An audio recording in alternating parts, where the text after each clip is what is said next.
Kids, so far we have discussed about your story, for the past month days. Today I'll ask a few questions, okay? Are you ready to answer the questions? Yes. Okay, your teacher is asking.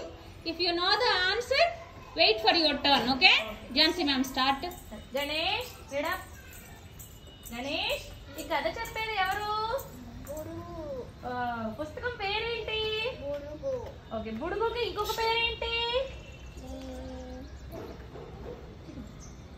చెప్పు. బుడుగుకు ఇంకో పేరేంటి? మళ్ళీ చెప్పు. Pidugu. Very good. అమ్మ ఏమని పిలుస్తుంది? Good. Clap ఇవ్వండి అందరూ గణేష్ కి. Very good. Sit Ganesh. Arju, get up. Arju. Arju, Budugu పుస్తకం ఎవరు రాశారు? గుడ్. బొమ్మలు గీసింది ఎవరు?